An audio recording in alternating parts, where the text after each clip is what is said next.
My fingers were slick with October drizzle as I worked the Slim Jim between the window and door frame of the black Mercedes. 3 cars down from the restaurant entrance, partially hidden by a delivery van, timing perfect. Dominic Caruso was inside finishing dinner with his lieutenants. I had maybe 20 minutes before he returned to his vehicle. 20 minutes to plant a bug that would feed my father everything the Caruso family discussed for the next 3 months. The lock clicked. I eased the door open, slid into the driver's seat, and pulled it closed behind me. The interior smelled like expensive leather and cedar, wealth I'd never touch in my legitimate life as a freelance journalist. My legitimate life. The phrase tasted bitter even in my thoughts. There was nothing legitimate about Samantha Wells anymore. Not since I was 19. I pushed the memory away, focusing on the device in my pocket. Smaller than a quarter, magnetic backing, designed to look like part of the car's wiring harness if anyone happened to check. My father's people had given me explicit instructions. Under the dashboard, left side, near the fuse box. Somewhere it would pick up every conversation that happened in this car. The dashboard release was exactly where the schematic showed. I wedged myself into the footwell, contorting my body to reach the compartment, phone flashlight clenched between my teeth. My heart hammered against my ribs, adrenaline making my hands shake. 7 years. 7 years of doing this, of being his pawn, his weapon, his spy. All because of one terrible night when I was drunk and stupid and got behind the wheel. All because a man died and my father made sure I'd never forget it. Except the man hadn't just died. I'd killed him. Vehicular manslaughter that my father had made disappear through his connections, burying the police report, paying off witnesses, ensuring his only daughter wouldn't rot in prison. The debt I owed him was eternal. Paid in missions exactly like this one. My fingers found the panel, pried it loose.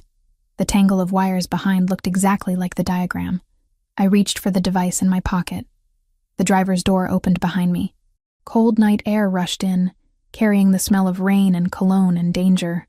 A hand closed around my ankle, yanking me backward out of the footwell. I yelped, dropping my phone, my head cracking against the steering wheel as I was dragged from the car. The world spun. Then I was against the wet Mercedes, someone's forearm across my collarbone, rain streaming down my face. Well? The voice was low, accent subtle but unmistakable. Italian. This is interesting. I focused on the man pinning me. Tall, maybe 6'2", with dark eyes that caught the parking lot lights like polished obsidian. His black hair was slightly disheveled from the rain, and a thin scar traced down the right side of his neck, disappearing beneath his collar. He wore a charcoal suit that fit him the way expensive things always fit people who could actually afford them. The top buttons of his white shirt undone, revealing a heavy gold chain. Dominic Caruso. I'd seen photos in my father's briefings, but they hadn't captured the intensity of his presence. The way he looked at me like he was cataloging every detail, filing away information for later use. I can explain, I started.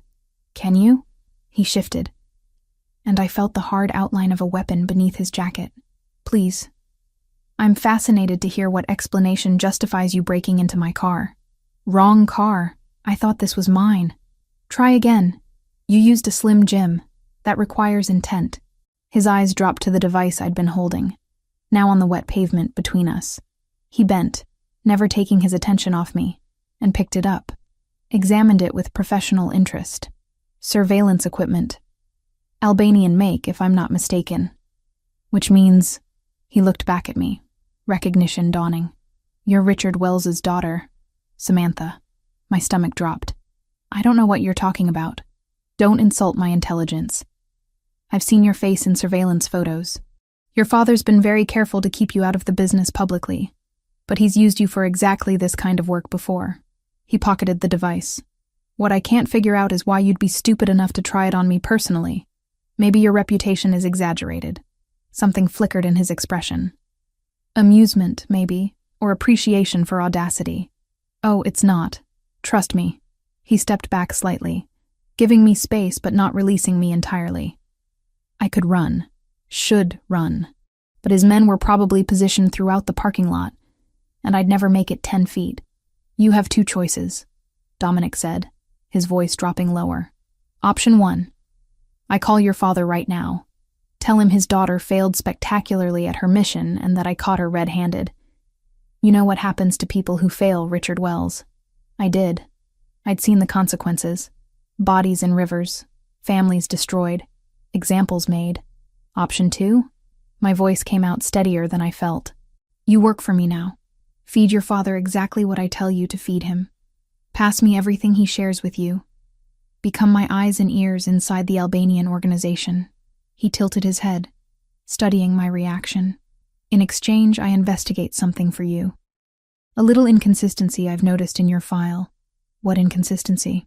The accident. The one your father uses to control you. There are some interesting gaps in the police report.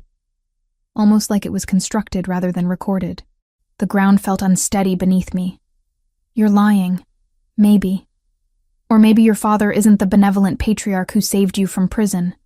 Maybe he's something else entirely. Dominic leaned closer, and I caught his scent properly now. Cedar and rain and something darker, more primal. Either way, you're caught. So what's it going to be, Samantha? Death or working for me? The rain intensified, soaking through my jacket, plastering my hair to my face. I looked at this man, this enemy, and felt something unexpected coil in my stomach. Not just fear, something more complicated, more dangerous. If I agree, how do I know you won't kill me anyway once I'm no longer useful? You don't, but you know with certainty what your father will do if I make that call. He pulled out his phone, held it up. 10 seconds to decide. My mind raced through options, each worse than the last. Running meant death. Refusing meant death. Only one choice offered even a chance at survival. Fine, I'll do it. Dominic smiled, and it transformed his face from intimidating to devastating. Smart girl. Let's go somewhere we can discuss the details. Somewhere dry. He guided me toward a different car. A sleek black sedan with tinted windows. One of his men appeared, opening the back door. I hesitated at the threshold. I'm not going to hurt you, Dominic said quietly. If I wanted you dead, you'd already be bleeding on this pavement. Get in. I climbed into the leather interior, and he slid in beside me. The door closed with an expensive thud, sealing us in warmth and silence. The driver pulled away smoothly, leaving the restaurant parking lot behind. Where are we going? I asked. Somewhere safe, somewhere we can talk without your father's people watching. He studied me in the dim light. You're shaking. I'm cold. You're terrified. Understandable, given the circumstances. He shrugged off his jacket, draped it over my shoulders. The gesture was surprisingly gentle. Relax. If we're going to work together, I need you functional, not frozen with fear. The jacket was warm from his body, smelled like him. I pulled it tighter, hating how much comfort it provided. How long have you known who I was? About 6 months. Your father got sloppy on a job in Milwaukee. One of my informants caught you on camera. He stretched his legs out, completely at ease. I've been waiting for him to try something like this. Using you, I mean. You're his secret weapon, the one nobody suspects. Until now, he agreed, which makes you much more valuable to me than to him. He'll get another spy. I get direct access to his daughter, his confidant. His guilty conscience made flesh. The accuracy of that description stung. You don't know anything about my relationship with my father. I know enough. I know about the accident. I know he's used it to control you for 7 years. I know you hate yourself for what you think you did, and that guilt makes you compliant. His eyes locked on mine. But what if you didn't do it? What if he's been manipulating you with a lie? That's not possible. We'll see. The car pulled up to a luxury apartment building in one of Chicago's better neighborhoods. Dominic led me inside, through a lobby with actual artwork on the walls, into an elevator that required a key card to access the top floors. His apartment was exactly what I'd expected. Spacious, modern, decorated with the kind of understated elegance that screamed money without needing to prove anything. Floor-to-ceiling windows overlooked the city, lights spreading out like constellations against the darkness. Guest room is down the hall, Dominic said, gesturing.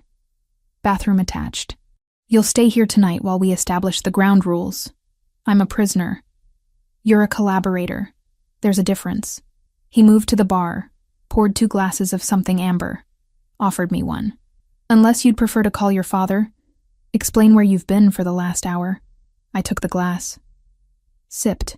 Whiskey, smooth and expensive, burning down my throat. What do you want from me? Information. Loyalty. Your father's complete trust, which you'll maintain by feeding him carefully curated intelligence. He settled onto the couch, utterly relaxed. In exchange, I find out the truth about your accident. And if it is fabricated, I give you proof. Irrefutable proof that frees you from his control. And if it's real, if I really did kill someone, then at least you'll know for certain. Guilt is heavier when it's uncertain. He was right. God help me, he was right. I'd spent 7 years wondering if my memories of that night were accurate.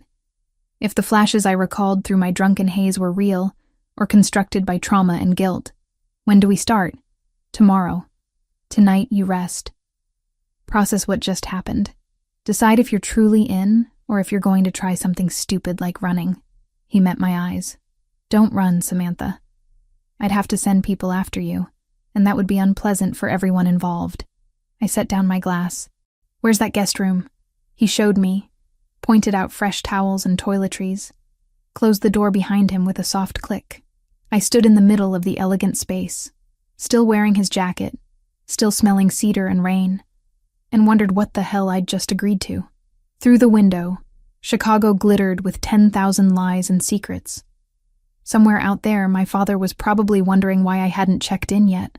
Tomorrow I'd call him, feed him whatever story Dominic crafted, continue the charade.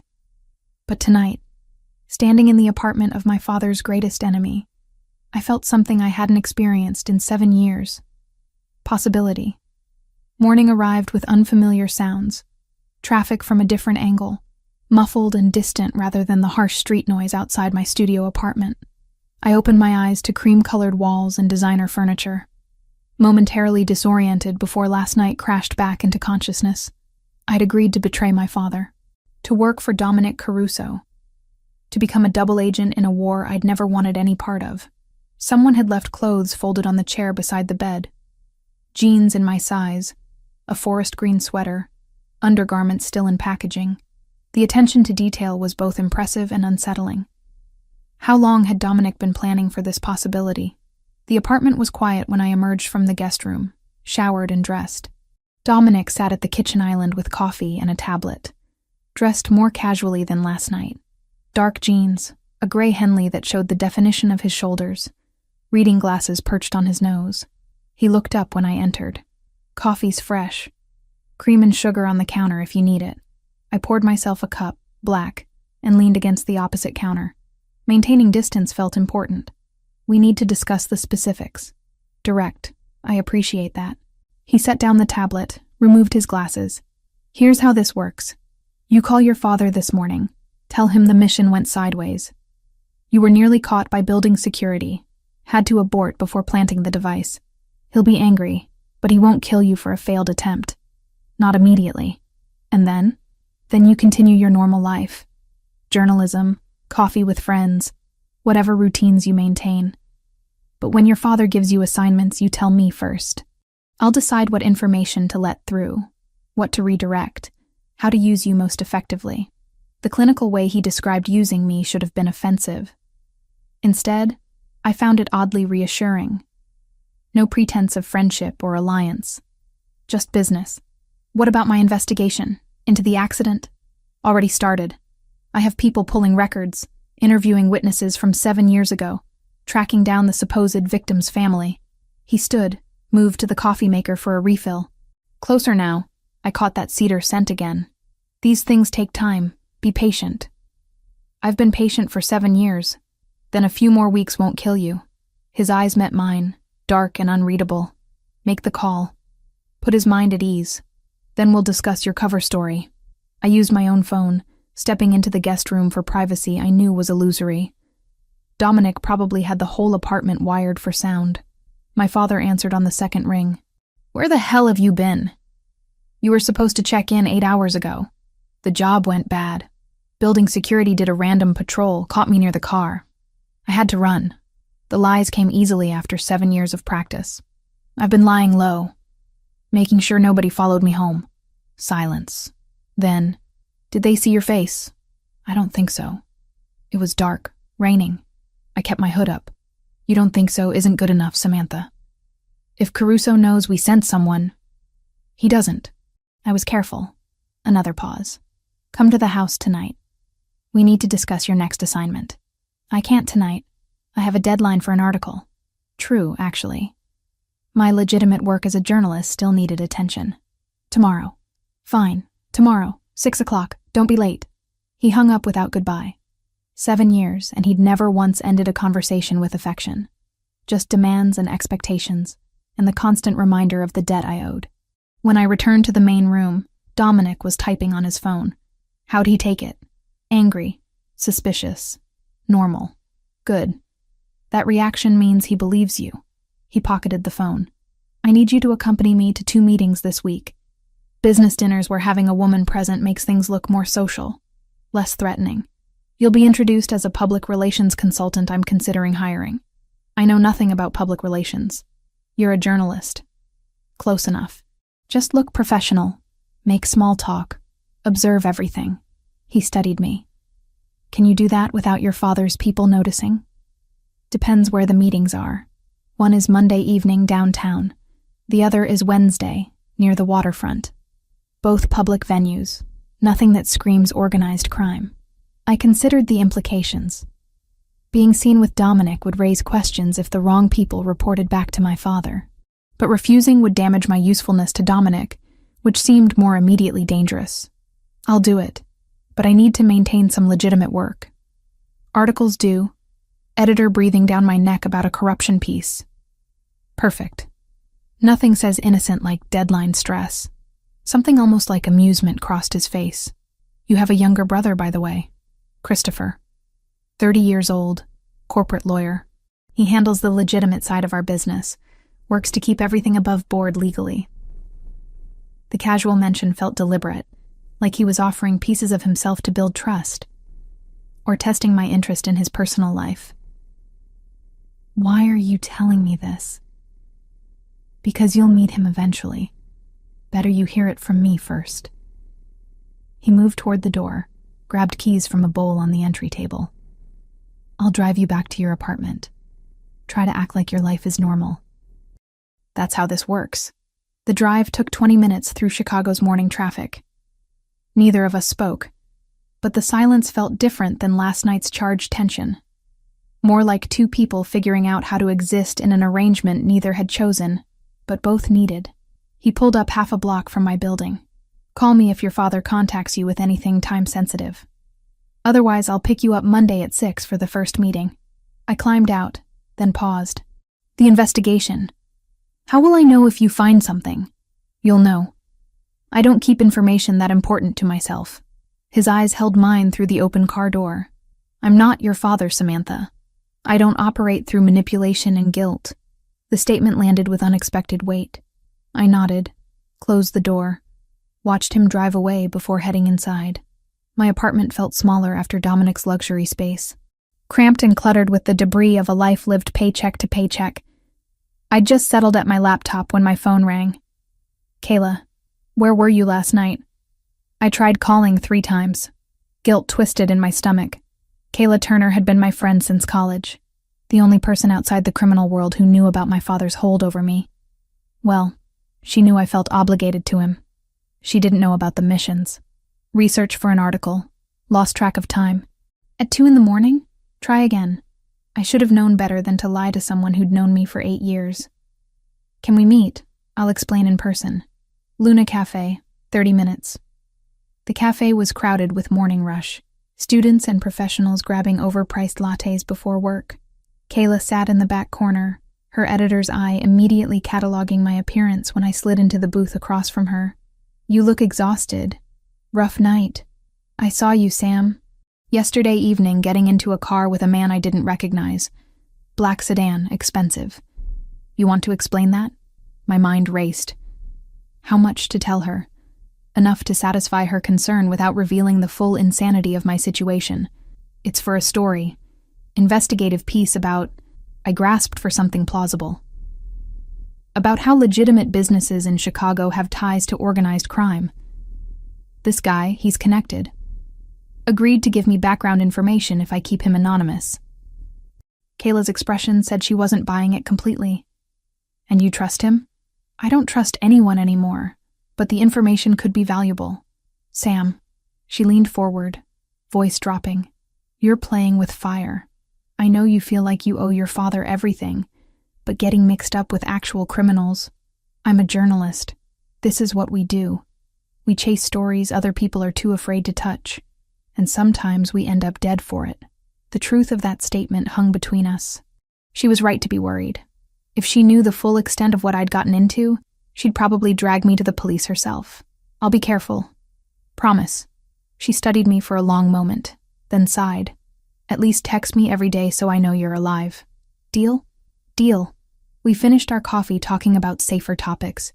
Her struggles with her boss at the newspaper, my upcoming deadline, the new restaurant that had opened downtown. Normal things. Normal conversation.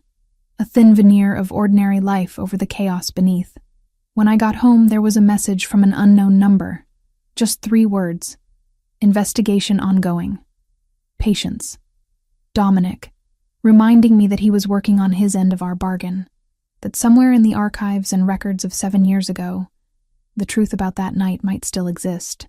I spent the rest of the day working on my article about police corruption in the South Side, but my mind kept drifting. To the accident I couldn't quite remember clearly. To my father's convenient rescue, and the debt that had defined my adult life. To Dominic's assertion that it might all be fabricated. What if he was right? What if the guilt I'd carried, the weight that had shaped every decision for 7 years, was based on a lie? The possibility felt both terrifying and liberating. If there was no victim, no death, no crime, then there was no debt, no obligation, no chain binding me to my father's will. But that was a fantasy. Hoping for the investigation to free me was dangerous. Hope had a way of making the truth hurt worse when it finally arrived. Monday came too quickly. Dominic picked me up exactly at 6, driving a different car this time. A dark blue sedan that looked expensive, but not ostentatious. I dressed professionally, charcoal slacks and a cream blouse, trying to look like someone who actually worked in public relations. The restaurant was elegant without being flashy, the kind of place where business got conducted over wine and appetizers. Dominic introduced me to 3 men whose names I immediately cataloged for later. They treated me with polite interest, asking surface-level questions about my supposed expertise in reputation management. I played the part, drawing on my journalism background to sound knowledgeable about media strategy and public perception. Dominic watched with what might have been approval, his hand occasionally resting on the back of my chair in a gesture that looked casual, but felt calculated. We were building a story, a narrative these men would repeat to others.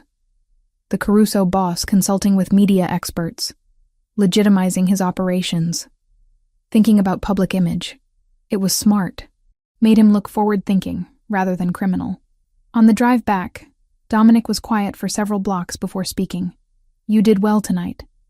Natural performer. 7 years of lying to my father taught me how to wear masks. That's not a skill most people develop. You should be proud of it. Pride isn't exactly what I feel. He glanced at me, something shifting in his expression. The investigation is yielding interesting results. Inconsistencies in the police report. Missing documentation. A victim whose background seems manufactured. My breath caught. You're certain? Not yet, but I will be soon. His eyes returned to the road. When I have proof, you'll be the first to know. And then, Samantha, you'll have a choice to make about what comes next. The weight of that promise settled over me as we drove through Chicago's night-lit streets. Somewhere in the city, my father was probably planning my next assignment. Somewhere else, the truth about my past was waiting to be uncovered. And between those two forces, I was walking a line that got thinner every day. 2 weeks into our arrangement, Dominic handed me my first real test. We sat in his apartment office, late afternoon sunlight cutting through the windows, and he laid out the trap, with the precision of a surgeon explaining a procedure. Your father wants information on our shipments through the South Port. Tell him we're moving product Thursday night, a private berth in the Lake Calumet Industrial Corridor, around midnight. Be specific about the cargo containers, the security detail, everything. I stared at the notes he'd written. You want me to send my father's people into an ambush. I want to eliminate a threat while demonstrating your value to him. He'll be impressed you got solid intelligence. What happens when his men arrive is unfortunate but necessary. People will die. People in this business die regardless. At least this way, it serves a purpose. His dark eyes met mine without apology. You need to decide if you're committed to this or if you're going to develop a conscience at the worst possible moment. The accusation stung because it was accurate. I'd spent 7 years being my father's weapon, never questioning the consequences. Now, faced with orchestrating violence myself, I wanted to claim some moral high ground I'd forfeited long ago. I made the call that night, fed my father exactly what Dominic had provided. He sounded pleased, almost proud, which was so rare I felt physically sick when I hung up. Thursday came and went. I tried not to think about what was happening at a private berth in the Lake Calumet Industrial Corridor, while I worked on an article about city council corruption. Friday morning, the news reported 3 bodies found near the waterfront, gang violence suspected, no arrests made. 3 men dead because I'd given my father false information. I threw up twice before noon. My father called that afternoon. We need to talk. Tonight. 6 o'clock. The summons carried weight I couldn't ignore. I texted Dominic, who responded immediately. Go. Act normal. Scared is fine. Guilty is not. I drove to my father's house in the suburbs, a sprawling colonial I'd grown up in and now couldn't stand to visit. He'd bought it with money earned through extortion and trafficking, every brick paid for with someone else's suffering. The housekeeper let me in without warmth. Nobody who worked for Richard Wells wasted energy on pleasantries. He sat in his study, whiskey already poured, expression carved from granite. I'd seen that face my entire life, cold calculation disguised as paternal concern. Sit. I sat in the chair across from his desk, the same one I'd occupied countless times as a child, being lectured about responsibilities and family loyalty. The information you provided was compromised. 3 of my men are dead, 2 are in custody facing murder charges. The entire operation was a setup. His voice never rose, which somehow made it worse. Explain. I don't know what happened. I reported exactly what I saw. Don't lie to me, Samantha. You're not good at it. He leaned forward, ice in his voice. Either you're incompetent, which makes you useless, or you're compromised, which makes you a liability. Which is it? I swear I gave you accurate information. Maybe they changed the schedule. Maybe someone tipped them off. Or maybe my daughter isn't as clever as she thinks. Maybe 7 years of using you has made me overlook how mediocre you actually are at this work. The words landed like physical blows. Not because they hurt my pride, but because they crystallized something I'd been too afraid to see clearly. My father didn't love me, might never have loved me. I was a tool, a resource, valuable only as long as I produced results. I'm sorry, I heard myself say, hating the automatic apology. Sorry doesn't resurrect the dead or free the captured. Sorry is what weak people say when they've failed. He stood, moved to the window, hands clasped behind his back. I'm giving you one more chance. Redeem yourself or accept that you're done being useful to me. And you know what happens to people I can't use. The threat wasn't subtle. When I left 20 minutes later, hands shaking as I gripped the steering wheel, I understood with perfect clarity that my father would kill me if I became more trouble than I was worth. 7 years of service, of obedience, of sacrificing my own life to pay a debt. None of it had earned me any protection. Just temporary value that could evaporate the moment I stopped being useful. I drove to Dominic's apartment without consciously deciding to. He answered the door in dark jeans and a black t-shirt, took one look at my face, and pulled me inside. What happened? He doesn't care. About me. About any of it. I'm just a tool he uses until I break. The words tumbled out, ugly and raw. 3 men are dead because of information I provided, and all he cares about is that I failed him. Sit down. I'll get you water. I don't want water. I stopped, not sure what I wanted. How do you do this? Live in this world where human lives are just pieces on a board? Dominic returned with water anyway, pressed the glass into my hands. You think I don't struggle with it? Every order I give, every decision I make, I'm aware of the cost. But I also know that in this life, hesitation kills more people than action ever does. That's not an answer. It's the only answer I have. He sat beside me, close enough that I caught his scent. Cedar and something darker. My father ran this organization before me. He believed in ruling through fear, through violence so extreme that people wouldn't dare oppose him. I watched him beat men half to death for minor infractions. Saw him torture someone for information about a missing shipment, then kill them anyway once he got what he needed. I turned to look at him. Really look at him. How old were you? 12 when it started. 19 when he died and I took over. Something raw flickered in his eyes. I promised myself I'd be different, more strategic, less brutal. But different doesn't mean soft, and it definitely doesn't mean innocent. I've ordered death, Samantha. I've hurt people. The difference is I own it. I don't pretend it's anything other than what it is. And that makes it okay? No. It makes it honest. He held my gaze. Your father manipulates through guilt and obligation. Makes you think you owe him everything while he gives you nothing. That's worse than what I do, because at least the people who work for me know exactly what they're signing up for. I wanted to argue, to find some moral distinction that made my father less monstrous than Dominic. But the truth sat heavy in my chest. My father had built my entire adult life on a lie, used guilt and debt to control me, never once showing actual love or concern. Dominic, for all his criminal activity, had been more honest with me in 2 weeks than my father had been in 7 years. You think I'm pathetic, I said quietly. I think you're trapped. There's a difference. He reached out, tucked a strand of hair behind my ear in a gesture so unexpectedly gentle it made my breath catch. But you don't have to stay trapped. That's what the investigation is for. To give you a choice. The air between us felt charged, electric. I should have moved away, maintained professional distance. Instead, I leaned closer. You're just like him, I said. But it came out wrong. Not an accusation, a question. I'm nothing like him. His hand cupped my jaw, thumb brushing my cheekbone. And I'll prove it. How? Instead of answering, he stood, held out his hand. Come with me. He led me to his car, drove for 20 minutes to a part of Chicago I didn't recognize. A community center in a neighborhood that had seen better decades. Windows barred, paint peeling. Inside, it was surprisingly warm. Children's artwork covered the walls, and I could hear laughter from somewhere deeper in the building. A woman in her 50s approached, smiled when she saw Dominic. Mr. Caruso, we weren't expecting you today. Just showing someone the program. Is Maria around? In the back with the after-school group. Dominic guided me through hallways until we reached a large room where maybe 20 kids worked on homework, played games, ate snacks provided by volunteer staff.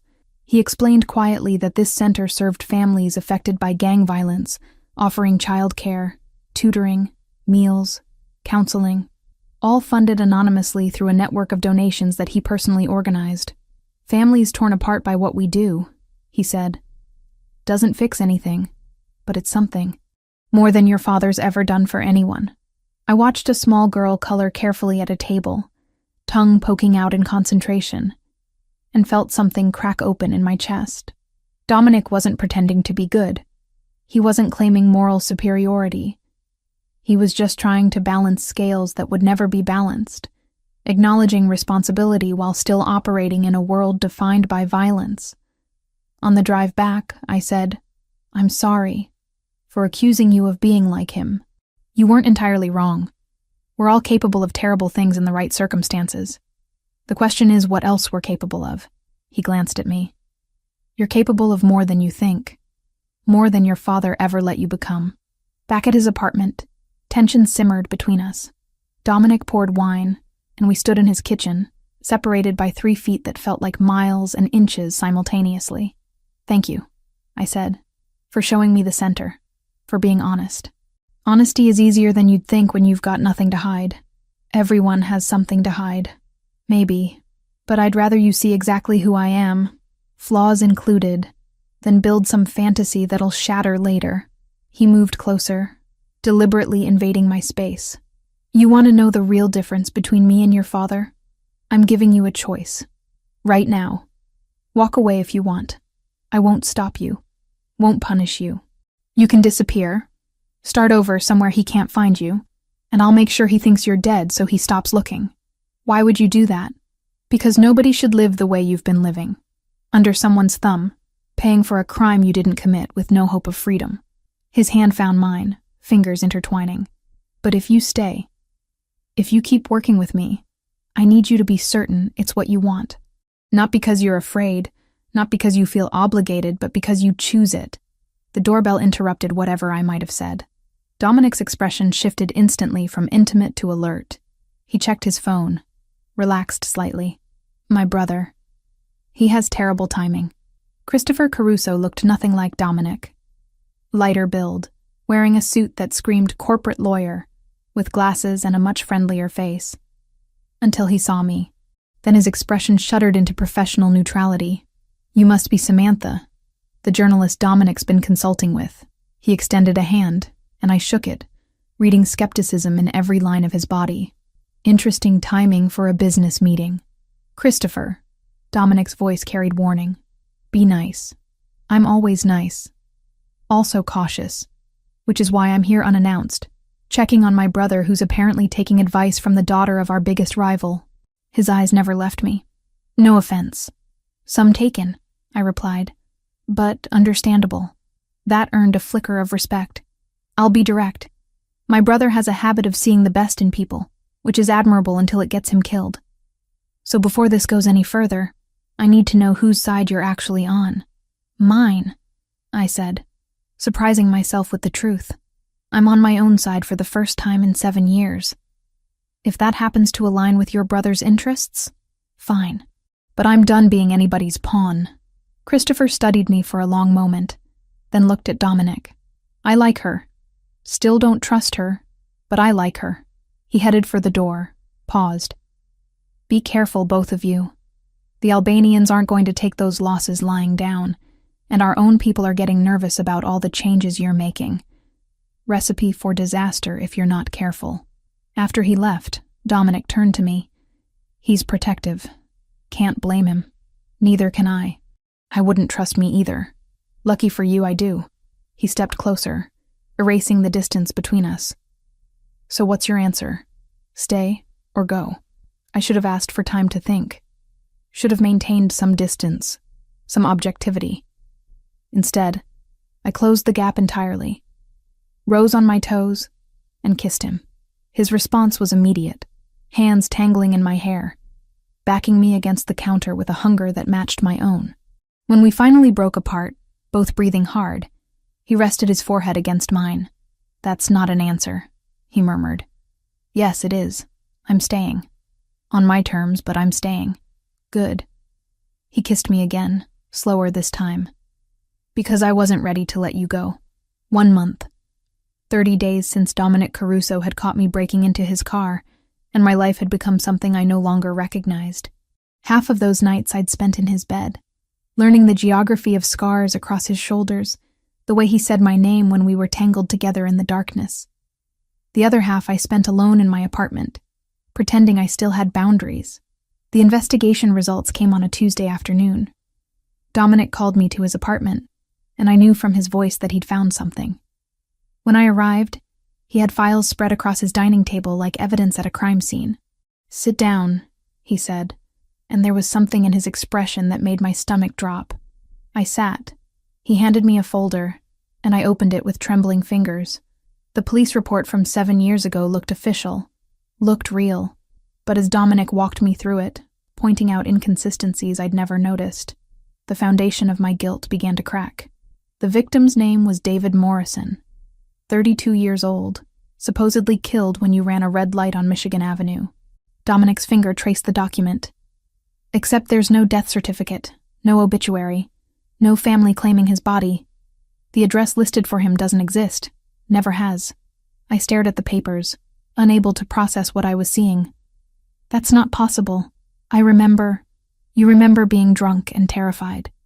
You remember your father showing you photos of a body, telling you that you'd killed someone, that he'd made it all disappear to save you. Dominic pulled out another file. But look at this. The police officers who supposedly filed this report both retired 4 months after the incident with substantial payments to offshore accounts. The witnesses, actors from a talent agency your father has used before for various operations.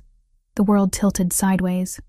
I gripped the edge of the table, trying to anchor myself to something solid as 7 years of carefully constructed reality dissolved. He lied. About all of it. Yes.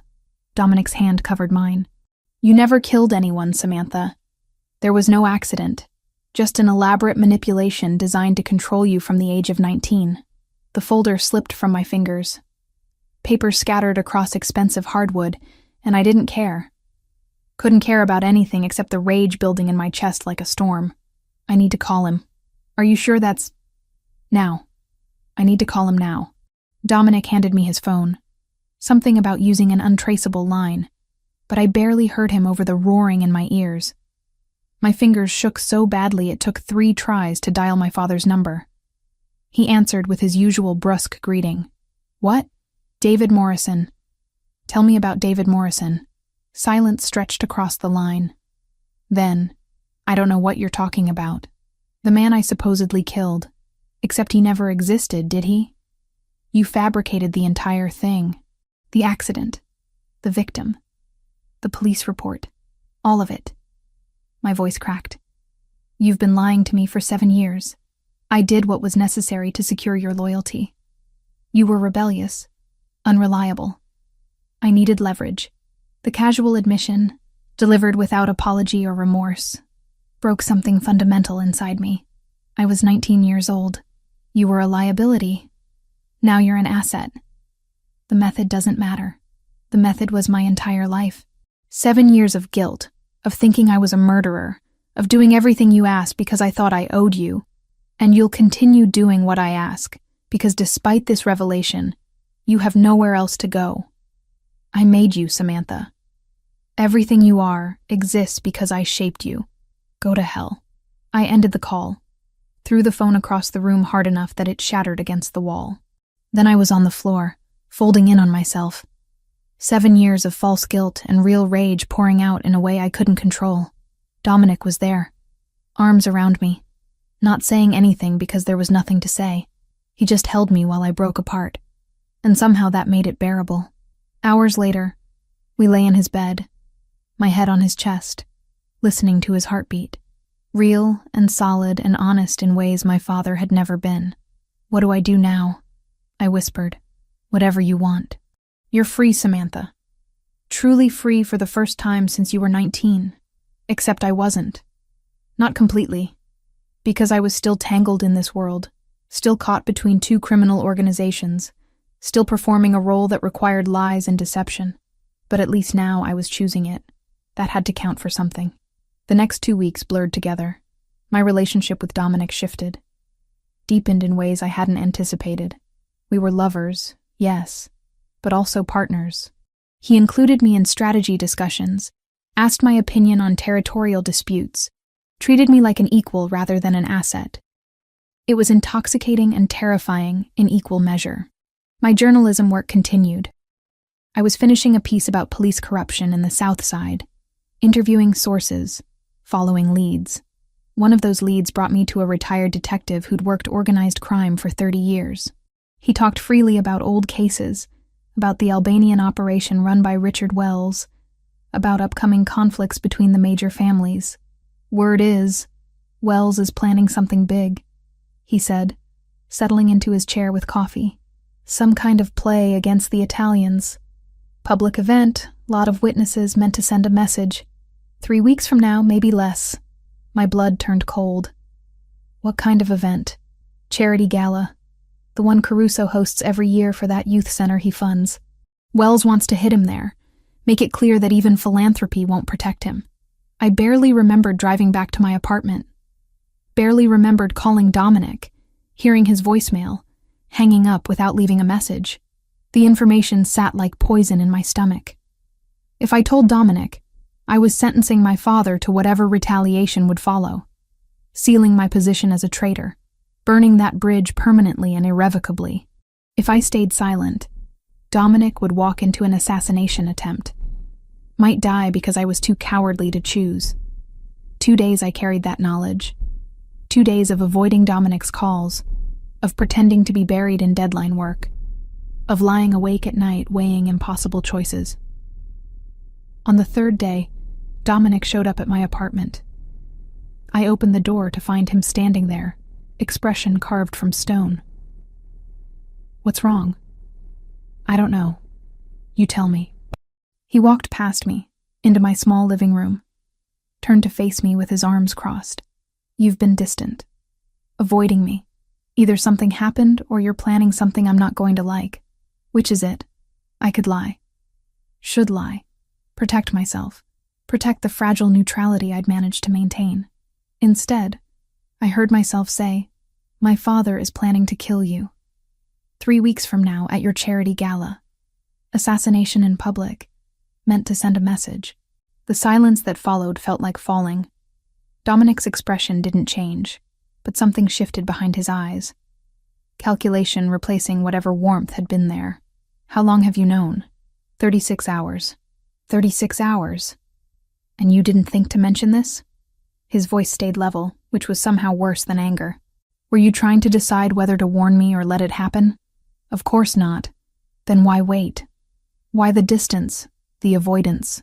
He stepped closer, and I had to resist the urge to back away. "I need to know, Samantha. Did you tell me because you care if I live or die, or because you're covering your own position?" The accusation landed like a physical blow. "How can you ask me that?" "Because 36 hours ago, you found out your father wants me dead, and your first instinct was to keep it to yourself. That tells me everything I need to know about where your loyalties actually lie. My loyalty is to the truth, to finally being honest about everything after 7 years of lies." Fury rose to match his. "You want to know why I hesitated? Because telling you means destroying whatever relationship I have left with my father. It means committing completely to this, to you, to a life I never chose. That's terrifying, Dominic. I'm allowed to be terrified. Terrified is fine. Waiting 36 hours while I walk around completely exposed is not. I'm telling you now. That should count for something. It does. Just not as much as you think it should."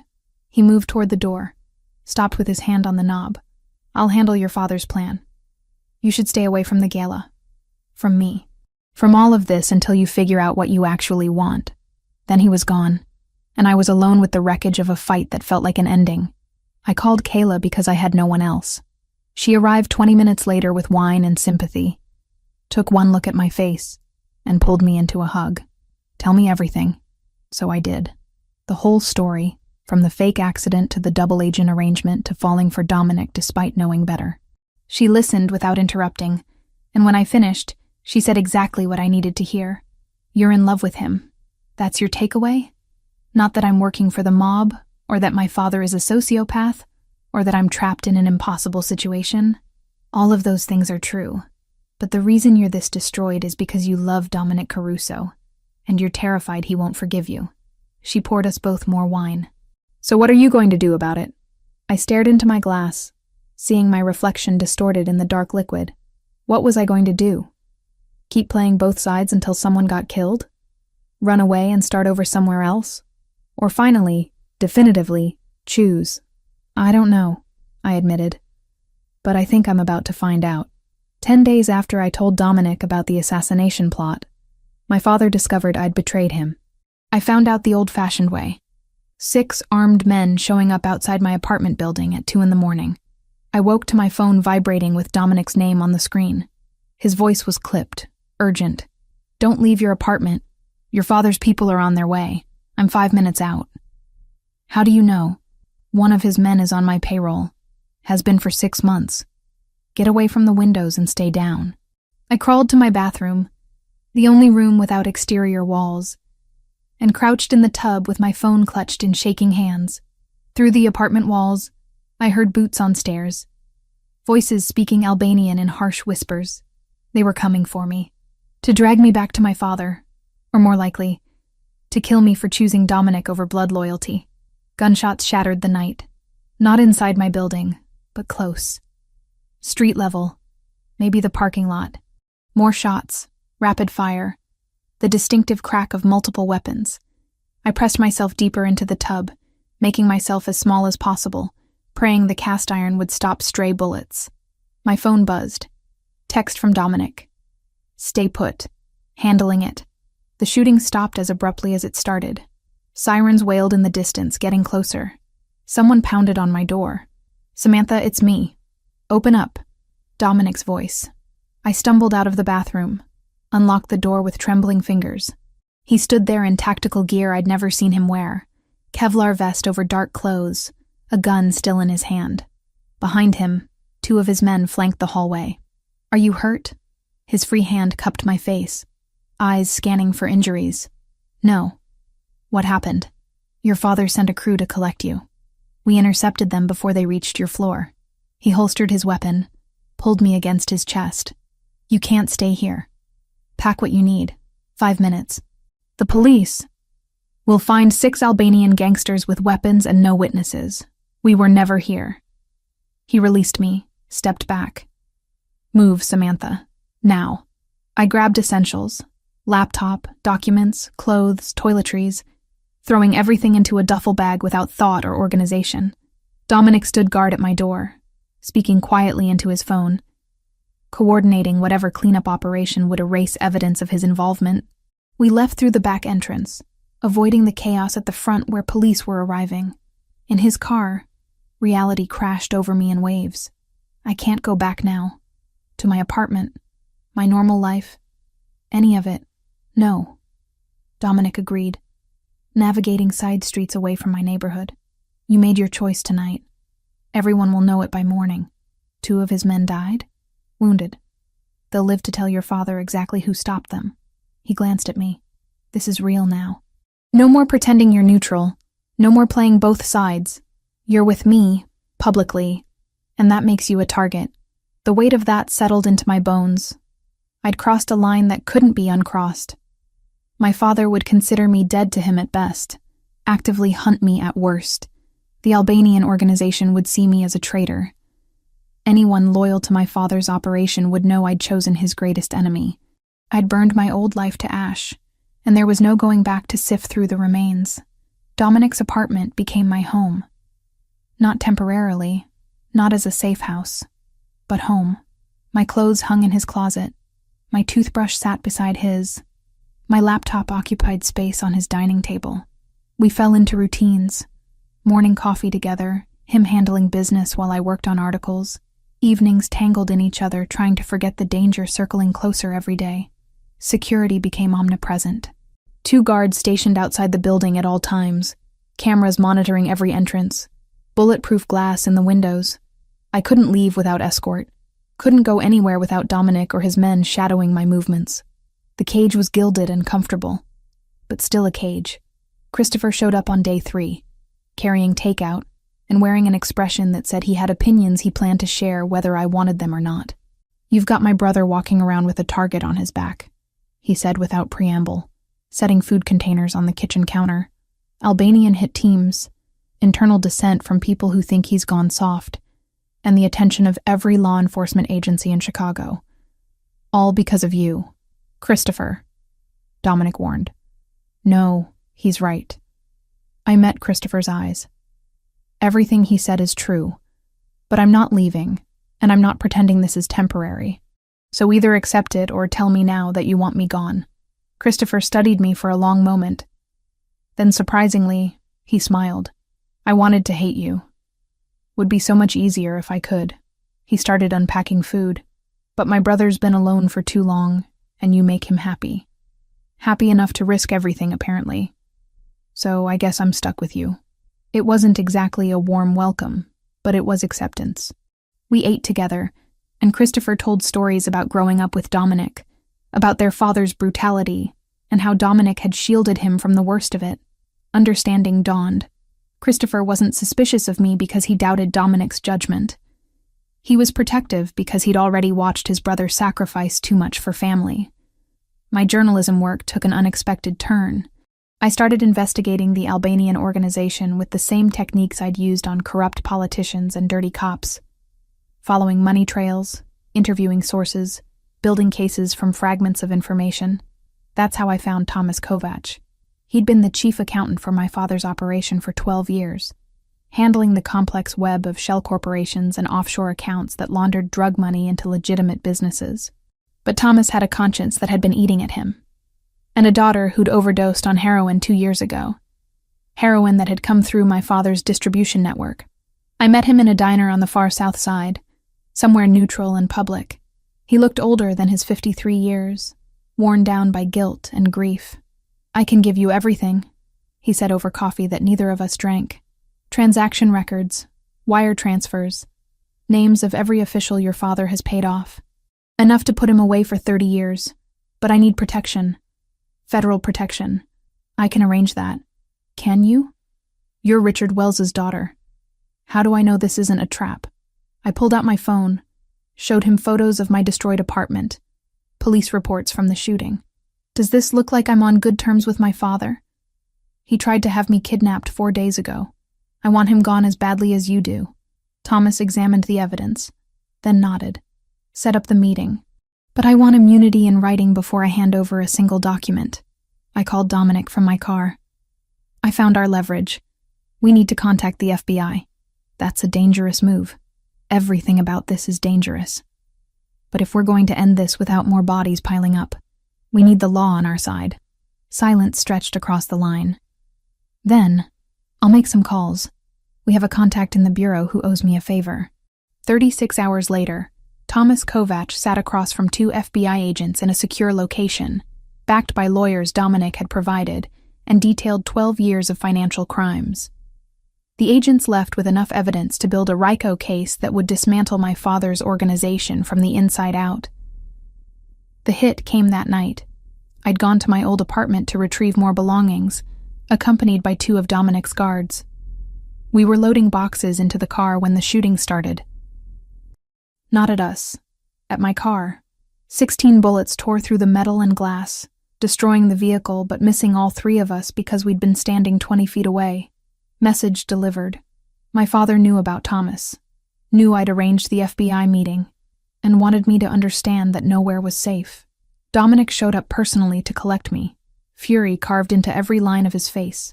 On the drive back, he said, "The charity gala is in 2 weeks. Your father's going to make his move then. Public, violent, designed to humiliate me before he kills me. So we cancel it." "We're not canceling. We're turning it into the trap he thinks he's setting." His hand found mine. "I'm going to use myself as bait, draw out his people, capture them, end this permanently. And if something goes wrong, then you'll be somewhere safe, far away from the blast radius." He pulled up to his building, killed the engine, turned to face me. "I need you to trust me. Can you do that?" I thought about everything that had brought us here. The lies my father had told, the manipulation, the wasted years of guilt. Then I thought about Dominic. Complicated and dangerous, but honest about exactly who he was. A man trying to be better than his father while still operating in a world that rewarded violence. "I trust you," I said, and meant it with everything I had. He kissed me like it might be the last time, desperate and consuming, and I kissed him back with equal intensity. When we finally pulled apart, both breathing hard, he rested his forehead against mine. 2 weeks. Then this is over. One way or another. 2 weeks until the gala. 2 weeks until my father made his play. 2 weeks to prepare for the confrontation that would define everything that came after. I'd spent 7 years under my father's control, believing I owed him my life. Now I understood the truth. I didn't owe him anything. Not loyalty, not obedience, not even the courtesy of mercy. When this was over, when the FBI had their case and the dust settled, my father would finally face consequences for everything he'd built on lies and blood, and I would be free. The ballroom glittered with Chicago's elite pretending to care about disadvantaged youth while they sipped champagne and networked. I watched it all unfold through a laptop screen from a secure location 3 miles away, cameras positioned throughout the venue feeding me live footage. Dominic had insisted, "You're not coming to the gala. Non-negotiable. We'd fought about it for 2 days before I accepted the reality. My presence would complicate everything. The Albanian shooters knew my face, might hesitate or change tactics if they saw me. Better to be safely removed, monitoring from a distance while Dominic put himself directly in the crosshairs. Christopher sat with me in the safe house, another laptop open beside mine, tracking different camera angles. His usual corporate polish had been replaced with tactical efficiency. Earpiece connected to Dominic's security team, gun resting on the table within easy reach. "He's at the podium," Christopher said unnecessarily. I could see Dominic perfectly, looking devastatingly handsome in a dark suit, addressing the crowd about the community center's impact, talking about second chances and breaking cycles of violence, while armed men positioned throughout the room prepared to prevent his murder. My phone buzzed. Text from Dominic. "See anything suspicious?" I scanned the crowd through multiple camera feeds. The caterers, the security personnel, the guests in evening wear. Everything looked normal, which made my skin crawl. Normal was an illusion. Somewhere in that room or nearby, 3 Albanian shooters were moving into position. "There," Christopher pointed at his screen. "North balcony, man in service uniform, wrong body language for staff." I found the same figure on my feed. He moved with military precision, positioning himself with a clear sightline to the stage. My breath caught. That's one of them. Already flagged. Team 2 is moving. Christopher's fingers flew across his keyboard, sending alerts. 2 more suspicious figures appeared on different cameras within minutes. One posing as a photographer near the main entrance, another blending with guests but standing wrong, weight distributed like someone carrying concealed weapons. Dominic's infiltrated security team moved with choreographed precision. The fake photographer was approached by 2 men in legitimate security uniforms, asked for credentials he couldn't provide. When he reached for his gun, they had him disarmed and restrained before he could clear leather. The balcony shooter lasted slightly longer. He'd actually raised his rifle, begun acquiring his target, when Dominic's people hit him from both sides. The weapon clattered to the floor, and the shooter went down hard under combined weight. The third assassin recognized something had gone wrong. He abandoned his position, tried to blend with panicking guests as security announced an emergency evacuation. But Dominic's people had every exit covered. They took him down in the lobby, professional and efficient. Christopher received communication through his earpiece, relayed it to me. All 3 shooters in custody, no casualties. Stand by for secondary phase. Secondary phase meant the FBI raids happening simultaneously across Chicago. Thomas Kovac's testimony and documentation had given them enough for warrants on 6 different locations connected to my father's operation. As shooters were being arrested at the gala, federal agents were executing those warrants.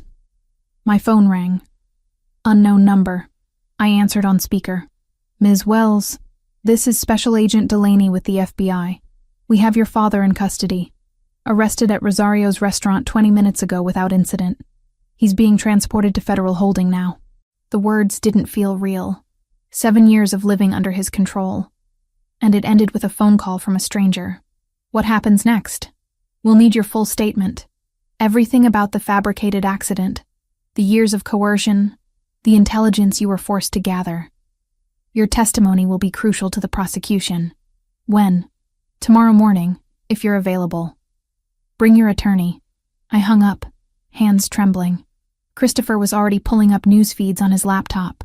Breaking news banners screamed about major organized crime arrests, FBI raids, the Albanian criminal network in Chicago dismantled.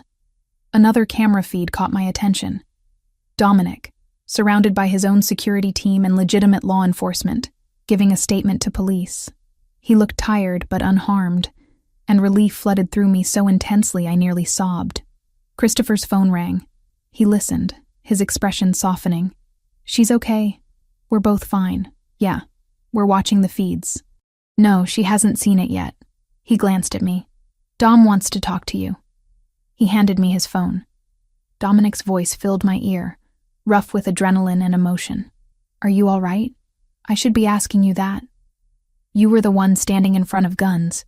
Guns that never had a chance to fire. The plan worked perfectly. Background noise suggested he was moving, probably being escorted out of the building. Your father's in federal custody. It's over, Samantha. Actually over. The weight of those words settled into my bones. Over. 7 years of manipulation, of guilt, of living as someone else's weapon. Finished. I need to see you. Christopher's bringing you to the apartment. I'll meet you there in an hour. We'll celebrate properly. The safe house felt too small suddenly. Walls pressing in. Christopher packed up our equipment efficiently, made calls to coordinate our transport back to Dominic's place. A different car than we'd arrived in, different route, extra security following at a distance.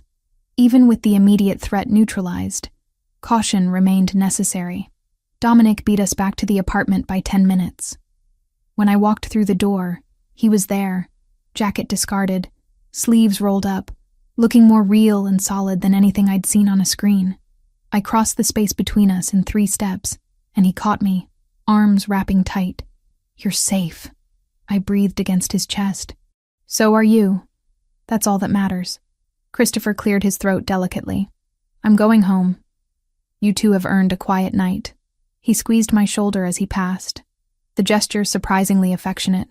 Welcome to the family officially. After he left, Dominic guided me to the couch, poured us both whiskey. We sat close, my head on his shoulder, his arm around me, processing everything that had happened. The FBI called. They want my statement tomorrow. I'll have lawyers there with you. Make sure they understand the coercion, the manufactured guilt, all of it. His fingers traced patterns on my arm. Your father's looking at RICO charges, money laundering, conspiracy to commit murder. He won't see freedom again. Good. No ambivalence, no conflicted feelings. Just relief that a man who'd built his power on manipulation and violence would finally face consequences. My phone buzzed with a text from Kayla. Just saw the news. Are you okay? Call me when you can. I sent back a quick response promising to call tomorrow, then silenced my phone entirely. Tonight was for processing, for being with Dominic, for understanding that the chapter of my life defined by my father was finally, definitively closed. What happens now? I asked. Now we figure out what normal looks like. Dominic kissed my temple. You finish your articles, testify at the trial, rebuild your life without looking over your shoulder. I work with Christopher to legitimize more of the business, step back from the dangerous operations. We see if we can build something real together. Sounds impossibly optimistic. Maybe, but we've earned some optimism. He shifted to look at me directly. I love you, Samantha. Have from the moment you tried to lie your way out of being caught in my car. Probably should have mentioned it before the night people were trying to kill me. Despite everything, I laughed. Terrible timing, but I love you too. Even when you're being recklessly heroic and using yourself as bait. In my defense, it worked. This time, don't make it a habit.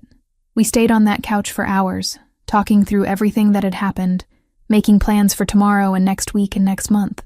The future felt expansive in a way it never had before, not constrained by guilt or obligation or fear. Around midnight, Dominic's phone buzzed with updates.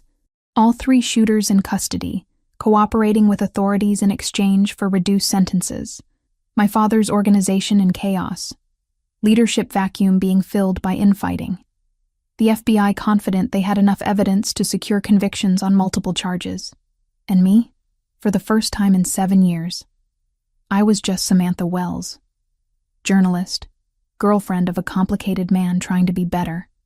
Survivor of manipulation who'd found her way to freedom. It wasn't a fairy tale ending. The world Dominic operated in still carried dangers, and my father's trial would dredge up painful history. But it was honest. Real. Built on choices instead of coercion. That night, lying in Dominic's bed with his arms around me, I slept without nightmares for the first time in longer than I could remember. The guilt that had defined my adult life was gone, replaced by something I barely recognized. Peace. Fragile and new, but real, and that was everything. 3 weeks after my father's arrest, I sat in Dr. Sarah Chen's office and tried to explain how it felt to discover your entire adult life had been built on a lie. Liberating, I said, then immediately corrected myself. No, that's not right. Liberating implies joy. This is more like having surgery without anesthesia. Necessary, painful, and I can see everything being cut away. Dr. Chen, Kayla had recommended her after I'd spent 2 days unable to get out of bed, wrote something in her notebook. That's a vivid metaphor. Tell me more about what's being cut away. The guilt. 7 years of believing I'd killed someone, that I owed my father everything. It shaped every choice I made. I picked at the throw pillow on her couch. Now it's gone, and I don't know who I am without it. Who do you want to be? The question shouldn't have been difficult. But sitting there in her comfortable office with its soft lighting and carefully neutral decor, I realized I'd never been allowed to want anything. My father had dictated my path, and even after learning the truth, I'd been so focused on survival that desire felt foreign. I want to be someone who tells the truth, I said finally. About everything. No more secrets, no more manipulation, just honesty, even when it's ugly. That became my anchor.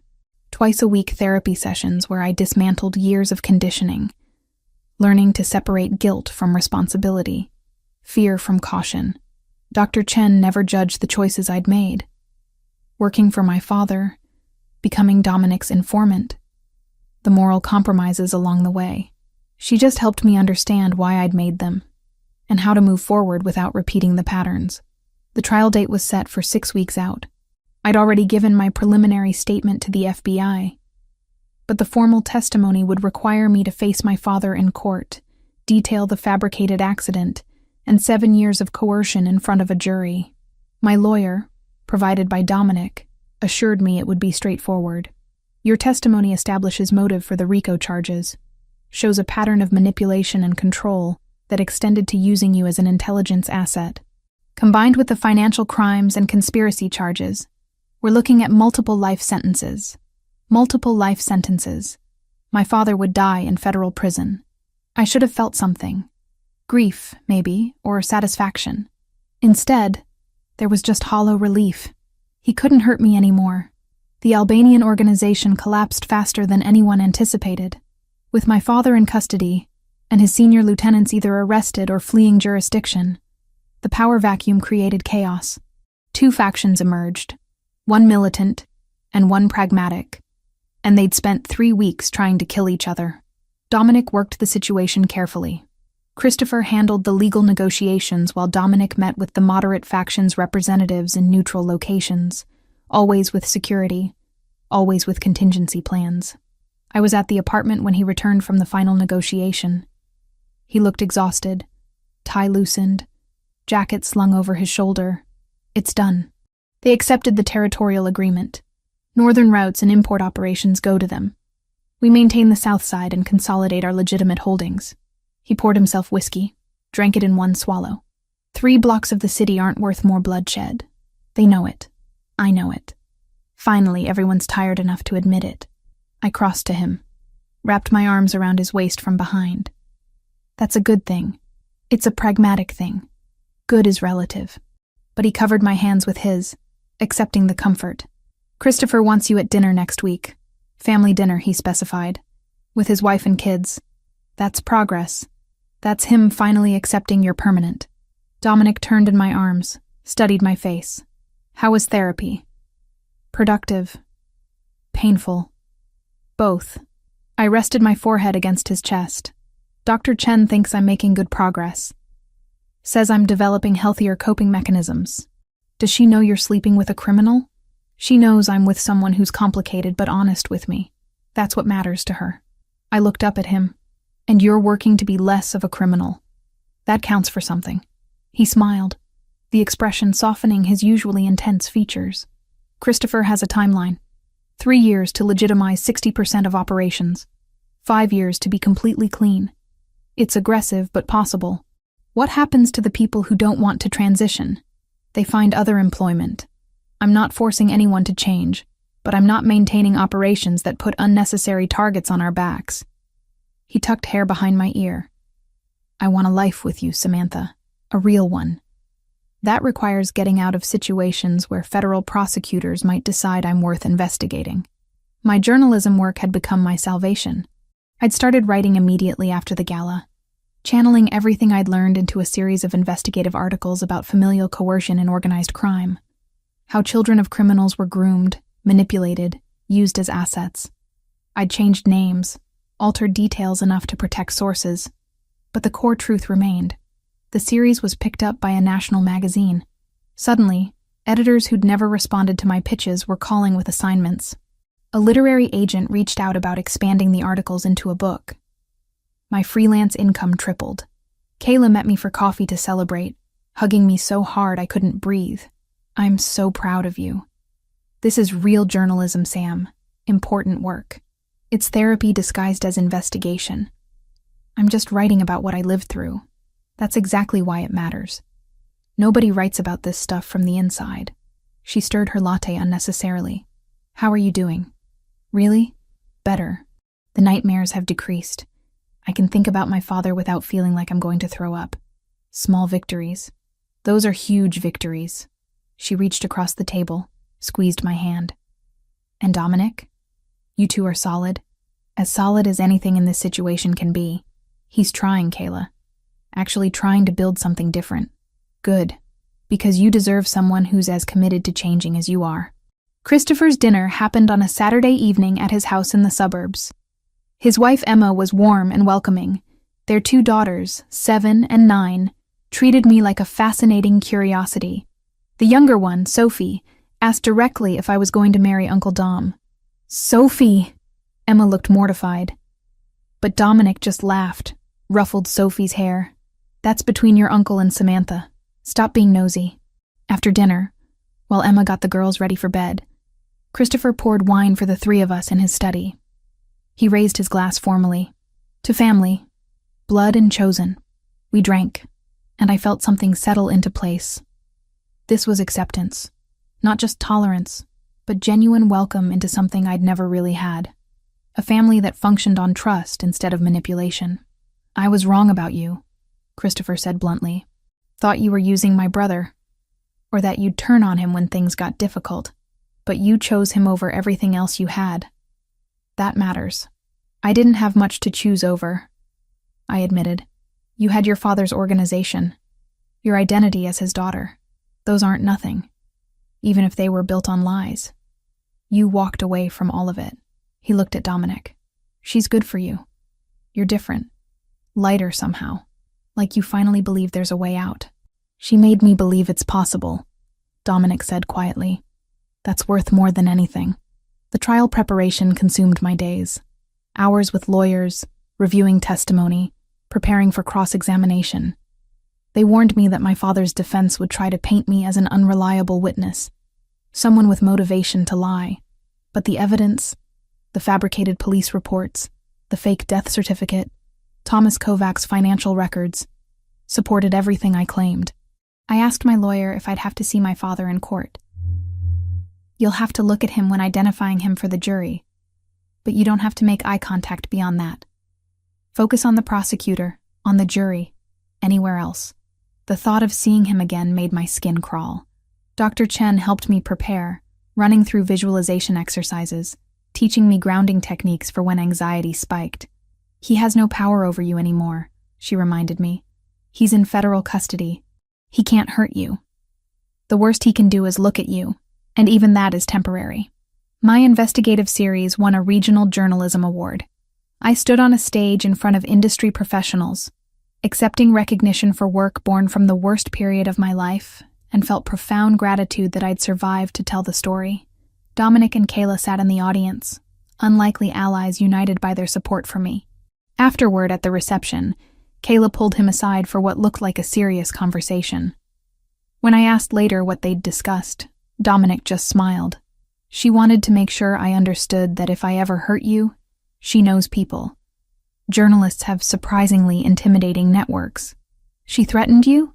Promised me consequences. I respect that. Shows she loves you. 68 days after my father's arrest, Dominic and I lay in bed talking about the future. Not the immediate future of trials and testimony, but the distant one where we might be free of all this. "What would you do?" I asked. "If you could do anything, be anyone, what would you choose?" He was quiet for a long time, fingers tracing patterns on my shoulder. "Something legitimate. Maybe security consulting. I know how to protect people. how to assess threats. Could use those skills legally. You'd be good at that. What about you? Keep writing. Maybe teach, eventually. Share what I've learned so other people recognize manipulation before it consumes their lives. I shifted to look at him. We could be normal. Boring, even. Boring sounds incredible. He kissed me. Slow and sweet. Let's aim for boring. The preliminary hearings for my father's trial started the following week. I wasn't required to attend, but I watched news coverage obsessively, needing to see him diminished, contained, powerless. The cameras caught him in an orange jumpsuit, shackled, being led into court. He looked smaller than I remembered. Older. Ordinary. That night, I slept without medication for the first time since the arrest. Progress, Dr. Chen called it when I told her. Reclaiming my life, piece by piece, day by day. 3 months from the night Dominic caught me breaking into his car, I was becoming someone new. Someone who told the truth, who chose her own path, who loved a complicated man working to be better. It wasn't the life I'd imagined at 19. It was better, harder, messier, but genuinely mine. 6 months after my father's arrest, I stood in the visitor's room of a federal prison and waited for the man who'd stolen 7 years of my life. The trial had lasted 3 weeks. I'd testified for 6 hours, detailing the fabricated accident, the years of manipulation, the missions he'd forced me to complete. The jury deliberated for 4 days before returning guilty verdicts on all counts. 28 years in federal prison. He'd be 80 when released, if he lived that long. My therapist had suggested this visit, not for his benefit, but for mine. Closure doesn't require forgiveness, Dr. Chen had said. Sometimes it just requires seeing them reduced to what they actually are. Human, powerless, no longer capable of hurting you. Richard Wells shuffled into the room in prison orange, hands cuffed, looking smaller than I remembered. Older. The authority he'd wielded my entire life had been stripped away, leaving behind an ordinary man facing decades behind bars. We sat across from each other, separated by a table that might as well have been a chasm. "I have nothing to say to you," he started, voice flat. "Good, because I'm not here for conversation. I'm here to tell you that I've moved on, that your control ended the moment you were arrested, and I'm building a life you'll never touch." I kept my hands folded, my voice steady. "You destroyed 7 years of my life with a lie, but I'm taking back everything that comes after. You betrayed your own blood, sided with my enemies. You deserve everything that's coming to you." The words should have hurt. A year ago, they might have, but sitting across from him, seeing him powerless and bitter, I felt only pity. I testified truthfully. "That's not betrayal. That's justice." I stood. "This is the last time we'll speak. I wanted you to know that I'm happy, that I found someone who treats me like an equal instead of a possession, that my career is thriving, that everything you tried to prevent me from becoming, I'm becoming anyway. You think you've won, but you'll always be my daughter. That stain doesn't wash off. You're right, I am your daughter, but I'm also so much more than that. And unlike you, I'm free." I walked out without looking back. The guard escorted him away, and I returned to the parking lot where Dominic waited in the car. He took one look at my face and pulled me into his arms. "How do you feel?" "Like I can finally breathe." The journalism award ceremony had been 3 months ago, but editors still contacted me weekly with assignments. The investigative series about familial coercion in organized crime had resonated with readers in ways I hadn't anticipated. Survivors reached out, sharing their own stories. Academics cited my work in papers about psychological manipulation. A publishing house offered a book deal with an advance that made me cry. I'd signed the contract 2 weeks ago. The book would take a year to write, changing names and details to protect sources while maintaining the emotional truth of what I'd lived through. Kayla had already volunteered to be my first reader, promising brutal honesty about anything that didn't work. "You're going to help so many people," she'd said over celebratory drinks. "Make all of this suffering mean something." Dominic's transformation had been equally dramatic. Christopher reported that 65% of their operations were now completely legitimate. Real estate holdings, licensed import businesses, consulting firms that actually consulted. The remaining gray areas were being phased out systematically. 3 more years, Dominic had told me during a quiet dinner last month. 3 years and we're completely clean.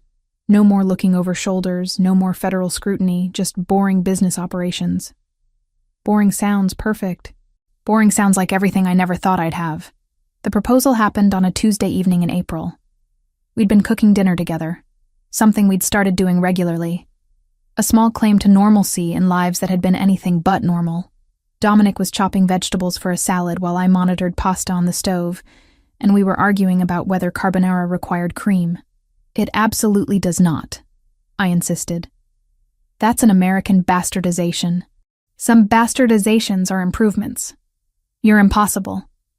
He set down the knife, wiped his hands on a towel, and pulled a small box from his pocket.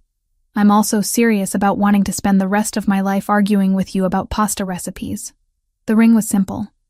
A single diamond on a platinum band, elegant without being ostentatious. Exactly what I would have chosen if he'd asked. Samantha Wells, will you marry me?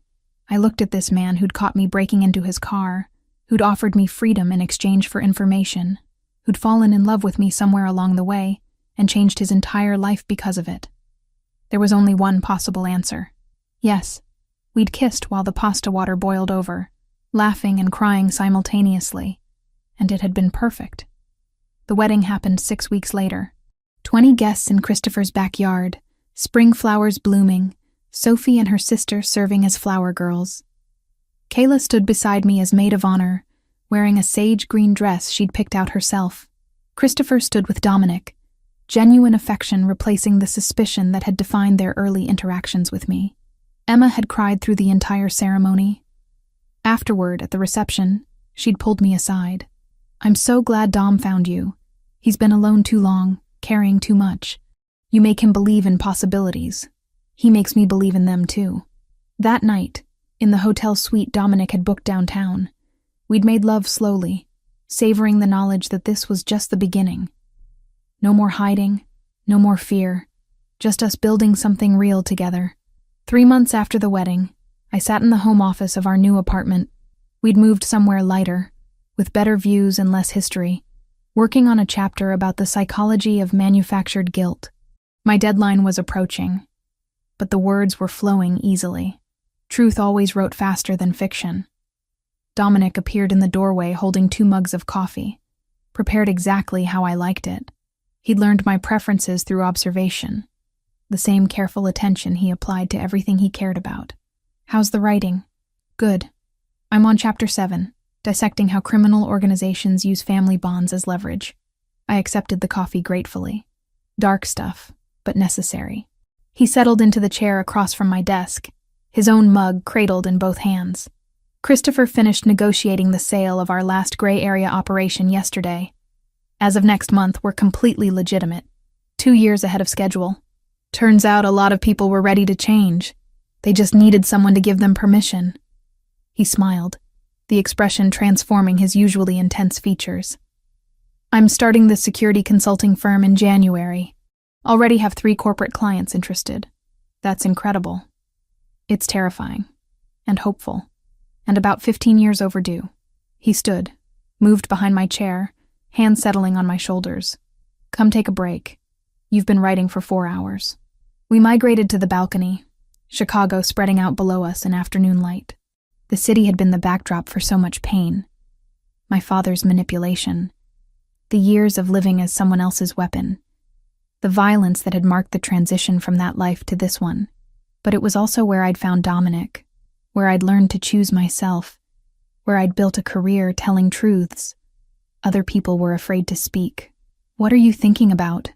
Dominic asked, arm around my waist. How far we've come. From that parking lot to here. I leaned into him. Sometimes I can't believe this is real. It's real. We made it real. He turned me to face him. I love you, Samantha Caruso. Every complicated, brilliant, stubborn part of you. I love you too, even when you're being recklessly heroic and making terrible carbonara. He laughed, kissed me with the easy affection of someone who knew they had a lifetime to perfect the gesture. When we pulled apart, I rested my head against his chest, listening to his heartbeat. Steady. Real. Mine. The book would be published next year. Dominic's consulting firm would launch in 8 months. We'd build something together. Not perfect, because perfect was an illusion, but honest. A life chosen deliberately instead of one imposed through manipulation and fear. 7 months ago, I'd been caught breaking into a car, terrified and trapped. Now I stood on a balcony with my husband, watching the city settle into evening, and felt nothing but gratitude for every impossible choice that had brought me here. Freedom wasn't a destination. It was a practice, something you claimed and reclaimed every day through honesty and courage, and refusing to let anyone else define your worth.